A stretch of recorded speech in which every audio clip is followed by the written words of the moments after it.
Hey everyone, how's it going? Juan Dhas here, and today I wanted to talk about playing the 5 chord. I haven't done a linear lesson in a while, and sure I could talk about playing altered subs or melodic minor in general, or diminished subs on the 5 chord, or how to play more interesting colors. But I think, and I might cover that at some point or the other. I have it in a list of topics I've got to slowly get through. But I think this is a good starting point because in order to make that stuff contextually work, we have to understand the function of what is the 5 chord, what does it do, and how do we play it effectively. So let's get right into just kind of the essence of what it is. When we see a 5 chord, the 5 chord is a dominant function. I'm referring to this in a 5-to-1 resolution. Now, why am I talking about this resolution? It's because it's one of the most important resolutions in music, period. Without it, we wouldn't really have a lot of the music we have today, and it's important as such that we learn to navigate it. So the 5 chord is, or let's say 5/7 in this case, is a dominant functioning chord that has tension. Its role is to create tension that will eventually resolve in some way or the other. Now, the most obvious being resolving to the 1 chord, be it 1 major or 1 minor. And how we approach it really helps kind of clarify this. But playing the 5 chord isn't so much as how to make the 5 chord sound interesting. It's more so about how to make your resolutions smooth, and I think this is something that we really need to address when playing over changes. Sometimes we can get so caught up in what works on what chord or how to hit the changes that we don't actually focus on resolutions that create very strong musical phrases that have a lot of intention and, most importantly, have some melody and melodic strength to them. So effectively what we have to learn how to do is take this tension and resolve it smoothly. Now, yes, this gets into chord tones, which I've talked about a little bit, and I'm going to go through some really basic exercises that you can work on so you can start integrating this into your playing. So what I would suggest is take a dominant chord. Let's say, in this case, we're going to be in the key of C.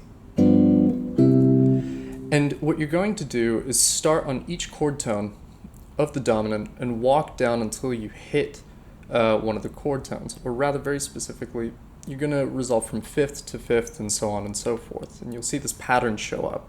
So for example, if I start on the root of the dominant chord, so if I have G7, I'm going to start on G. Then you're going to go,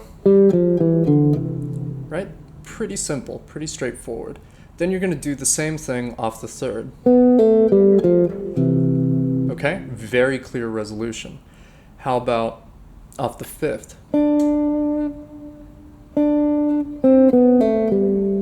Right? That goes to the 5th of the root.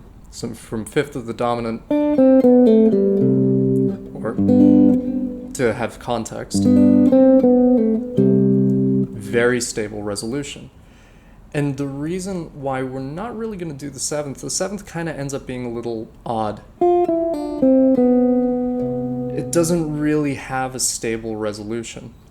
So when we talk about resolutions on the 5 chord or the 5 chord going to the 1, generally I would resolve either to the root, the third, or the fifth. The root being the most stable, but it also sounds the most final. So I would avoid resolving to the root all the time, because otherwise it gives your phrases a bit of a start and stop effect, and it's like you haven't really developed enough momentum. Whereas the third and fifth are less strong, they're not as final or resolute, but they give you enough space and freedom to kind of develop from somewhere. Now the idea is to take these